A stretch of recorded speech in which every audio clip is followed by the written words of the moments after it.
Hello students, नमस्कार। मैं विजय शर्मा, आपका केमिस्ट्री प्रोफेसर। आज शुरू करता हूँ केमिकल थर्मोडायनेमिक्स। बहुत सारे बच्चों ने मुझे ये बोला कि एटलीस्ट 5 to 10 स्टूडेंट्स ने मुझे ये बोला यूट्यूब पे कि सर थर्मोडायनेमिक्स के वीडियोस बनाइए, केमिस्ट्री के वीडियोस बनाइए, हम देखना चाहते हैं। घर पे बैठ के समय यूज करना जिन जिन बच्चों को है उनके लिए वीडियोस तैयार हैं। केमिकल थर्मोडायनेमिक्स, थर्म शब्द का अर्थ होता है हीट, डायनेमिक का अर्थ होता है मूवमेंट या फिर फ्लो। तो थर्मोडायनेमिक्स क्या होगा? Branch of science which deals with the transfer of heat. एक जगह से दूसरे जगह हीट जब ट्रांसफर करेगी उसको बोलेंगे थर्मोडायनेमिक्स। और केमिकल थर्मोडायनेमिक्स क्या होगा? केमिकल रिएक्शन में होने वाला हीट का फ्लो। मतलब किसी रिएक्शन में हीट अगर बाहर फेंकी जा रही है तो वो एक्सोथर्मिक है, किसी रिएक्शन में हीट अंदर ली जा रही है तो एंडोथर्मिक है। ये दोनों टाइप के प्रोसेस केमिकल थर्मोडायनेमिक्स में स्टडी किए जाएंगे। केमिकल थर्मोडायनेमिक्स में कुछ बेसिक और इजी टर्म्स यूज करते हैं हम, उनके बारे में आज डिस्कस करेंगे। छोटे छोटे लेक्चर्स बनाऊंगा और वो सारे लेक्चर्स आप अगर पूरे देख लोगे कंटिन्यूएशन फ्लो में, लेक्चर नंबर 1 2 3 ऐसा, तो आपको थर्मोडायनेमिक्स एकदम परफेक्ट हो जाएगा। कोई भी डाउट आए आप मेरे को यूट्यूब पे पूछ सकते हो। ठीक है, शुरू करते हैं। सिस्टम, सराउंडिंग, यूनिवर्स, ऐसे 3 शुरुआत के टर्म्स हैं। सिस्टम क्या है? मानिए ये लेक्चर रिकॉर्डिंग नहीं होता, ये ऑनलाइन लेक्चर नहीं होता, तो क्लासरूम में होता, मैं पढ़ा रहा हूँ और मेरे सामने बेंचेस पे बच्चे बैठे होते, वो वाले प्रोसेस में। ये भी तो एक प्रोसेस है ना, टीचिंग लर्निंग प्रोसेस हो रहा है। मैं कुछ डिस्कस कर रहा हूँ, बच्चा सुन रहा है, बच्चा क्वेश्चन पूछ रहा है, बच्चा हाँ ना, समझा नहीं समझा, कुछ रिस्पॉन्ड कर रहा है। ये वाला जो प्रोसेस है उसमें इस रूम के बाहर अगर मैंने रूम को लगा दिया कड़ी और एक बच्चा बाहर खड़ा है, उसको कम समझेगा ना एज कंपेयर टू जो बच्चे क्लास में बैठे हैं। क्यों? क्योंकि दरवाजा इस रूम का बाउंड्री है, मर्यादा है। बंद कर दिया तो बाहर उतना क्लियर आवाज नहीं जाएगा और बोर्ड तो दिखाई नहीं देगा। तो सिस्टम क्या है? एक ऐसा एरिया जहां पे प्रोसेस होता है, वो फिजिकल हो या केमिकल हो, प्रोसेस हो रहा है। जैसे टीचिंग लर्निंग एक प्रोसेस है, जिस एरिया में होगा उसको बोलेंगे सिस्टम। बस उस सिस्टम को, उस एरिया को, बाउंड्री 2 प्रकार की हो सकती है, रियल हो सकती है, इमेजिनरी भी हो सकती है। जैसे कड़ी लगा दिया, दिस इज रियल बाउंड्री, पर अभी आप अपने घर पे हो, मैं मेरे घर पे हूं, दिस इज इमेजिनरी बाउंड्री, है कि नहीं? वीडियो के थ्रू हम लोग कनेक्टेड हैं। तो सिस्टम क्या है? ऐसा एरिया जहां पे प्रोसेस होगी। सराउंडिंग क्या है? इस एरिया को छोड़ के पूरा ब्रह्मांड, पूरा universe except this room is known as surrounding. तो सिस्टम छोटा सा एरिया, सराउंडिंग बड़ा सा एरिया, और दोनों मिला के क्या बना? यूनिवर्स। सिस्टम बहुत छोटा सा है तो हम बोलेंगे कुछ कुछ, पूरे यूनिवर्स का सिर्फ कुछ कुछ हिस्सा है ना, बहुत छोटा सा। सराउंडिंग बहुत कुछ, तो हम लोग क्या बोलेंगे? System plus surrounding equal to universe. इसको हिंदी में कैसा बोलेंगे? कुछ कुछ प्लस बहुत कुछ इज इक्वल टू सब कुछ। ठीक है, आगे बढ़ते हैं। Types of system. Types of system क्या होता है? 3 प्रकार के सिस्टम होते हैं बच्चों। एक वो सिस्टम होता है, एक एग्जांपल लेता हूं फिर नाम देंगे इसको। समझो एक कप है जिसमें गरम गरम चाय मैंने रख दिया और ढक्कन नहीं लगाया, खुला है। सॉसर रखते हैं ना ऊपर, वो नहीं रखा है, खुला कप है। तो उसमें से, चाय में से, गरम चाय ना, बॉईल किया हुआ चाय ना, तो वाटर वेपर्स निकल रहे होंगे। वो वेपर जा रहे, मतलब क्या हो रहा है? सिस्टम से सराउंडिंग में मास एक्सचेंज हो रहा है। अच्छा, सिस्टम से सराउंडिंग हो या सराउंडिंग से सिस्टम, मास एक्सचेंज हो रहा है, एक बात। दूसरी बात, वो चाय धीरे धीरे ठंडी हो जाएगी, मतलब क्या? हीट एनर्जी भी एक्सचेंज हो रही है, सिस्टम टू सराउंडिंग या सराउंडिंग टू सिस्टम। इस वाले टाइप के हम लोग सिस्टम को बोलते हैं ओपन सिस्टम। क्या होता है ओपन सिस्टम? ऐसा सिस्टम जिसमें mass as well as energy can be exchange with the surrounding, इसको बोलते हैं ओपन सिस्टम। ठीक है, चाय जल्दी ठंडी होगी। अगर मैंने कप पे एक सॉसर रख दिया, ढक दिया, तो बोलेंगे क्लोज्ड सिस्टम। इसमें चाय ठंडी तो होगी, इससे थोड़ा लेट होगी। ये खुला है ना तो फटाफट हीट निकलती जाएगी। इसमें ढक्कन लगा दिया तो होगी ठंडी, ऐसा नहीं कि 10-20 साल गर्म रहेगी, है ना।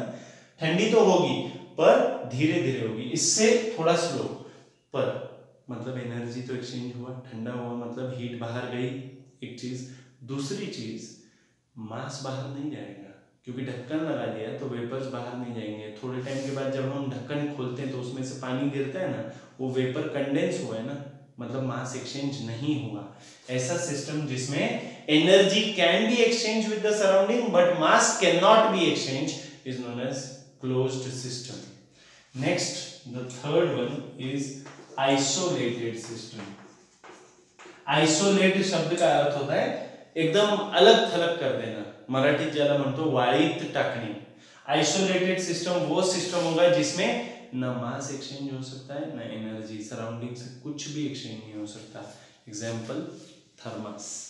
थर्मस में हम लोग चाय भरते हैं, दूध भरते हैं, जो भी चीज भरते हैं। अगर मैंने आइडियल थर्मस बना लिया, अब तक आइडियल नहीं हुआ है और दुनिया में आइडियल नेवर एग्जिस्ट, हमने पहले भी बात की है। अगर मैंने आइडियल थर्मस बना लिया तो अगर मैंने आज 2020 में मैंने उसमें गर्म चाय भर के रख दिया, 3020 में भी वो गर्म रहना चाहिए, 1000 साल बाद भी, क्योंकि उसमें न मास एक्सचेंज होगा सराउंडिंग से, न एनर्जी। ऐसे वाले सिस्टम को बोलते हैं isolated system. Completely isolated system दुनिया में एग्जिस्ट ही नहीं करता। टाइप्स ऑफ सिस्टम समझ गए, ओपन, क्लोज्ड, आइसोलेटेड। अब properties of system. Properties of system दो टाइप की होती हैं, एक होती है एक्सटेंसिव प्रॉपर्टी, दूसरी होती है इंटेंसिव प्रॉपर्टी। एक्सटेंसिव क्या होती है? ऐसी प्रॉपर्टी जिसमें नंबर ऑफ पार्टिकल बदलने से प्रॉपर्टी बदल जाती है। मतलब क्या? अगर मैंने एक एग्जांपल लेते हैं, एक चौक का वजन है अगर 2 ग्राम, तो 2 चौक का कितना होगा? सिंपल 4 ग्राम होगा ना। 5 चौक का कितना होगा? 2 into 5 10 ग्राम। मतलब मास ऐसी प्रॉपर्टी है जिसमें संख्या बदलने से मास की वैल्यू बदल जाती है, तो उसको बोलते हैं extensive property. A property which is dependent on the amount of substance. अच्छा, तो इंटेंसिव क्या होगी? ये डिपेंड करता है, तो ये क्या होगा? इंडिपेंडेंट। देखो नाम देख के हमको याद आ सकता है, intensive, independent. What is intensive property of a system? A property which is independent of the amount of substance. For example, water का boiling point। अगर आपने 10 मिलीलीटर पानी लिया और मैंने 100 मिलीलीटर पानी लिया, प्योर वाटर, ठीक है, मेरे पास एक बड़ी टंकी है पानी की, उसमें से आपने 10 ml निकाल लिया, मैंने 100 ml निकाल लिया, दोनों का बॉइलिंग पॉइंट कितना होगा? आपका 100 और मेरा 110 120 ऐसा होगा क्या? नहीं, वाटर तो सेम है, आपने कम लिया मैंने ज्यादा लिया, या वाइस वर्सा ले लो, अमाउंट चेंज होने से बॉइलिंग पॉइंट नहीं बदलता, रिफ्रैक्टिव इंडेक्स नहीं बदलता, मेल्टिंग पॉइंट नहीं बदलता, डेंसिटी नहीं बदलती। तो ये सब क्या है? Intensive property, independent of the amount of substance. What is extensive? A property which is dependent on the amount of substance. इसको मैं बोलूंगा which the property of a system which experiences change when the amount of substance changes। ठीक है, बात clear है? यहाँ तक सारा हमने समझ लिया है। अब आपको एक छोटा सा बात बताना चाहता हूँ। अभी की जो सिचुएशन है उसके हिसाब से बहुत सारे बच्चे घर पे बैठे हैं और बहुत टेंशन में कि कैसे पढ़ें। दो तरीके हैं मेरे तरफ से, मैं 2 तरीके देने का कोशिश कर रहा हूँ। पहला तरीका है मैं यूट्यूब में वीडियोस लाते रहूँगा, और दूसरा तरीका है अगर आप चाहें तो जियोमीट इंडियन कंपनी, उस पर मैं लाइव लेक्चर शुरू करना चाहता हूँ। अगर आप में से कोई भी इंटरेस्टेड है, फीस वीस बाकी जो भी डिस्कशन है वो हम बाद में कर लेंगे। अगर आप में से कोई भी इंटरेस्टेड है तो मैं मेरा ईमेल आईडी लिख देता हूँ, उस पर आप मुझे मेल कीजिए, आपका नंबर, मैं आपको फोन करूंगा, ठीक है?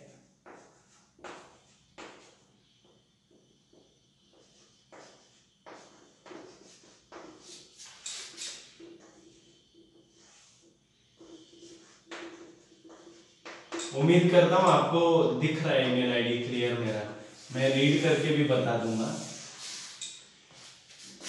abbu.abdya@gmail.com, ठीक है, ये मेरा ईमेल आईडी है। अगर आपको कोई भी ऐसा प्लान है आपका कि यूट्यूब के थ्रू तो आपको वीडियो मिल ही रहे हैं, अगर आपको पूरा सिलेबस सीखना है मेरे तरफ से तो मैं ये आपकी मदद कर सकता हूँ। फीस वीस का जो भी डिस्कशन है वो बाद में मैं फोन पे बात कर लूंगा।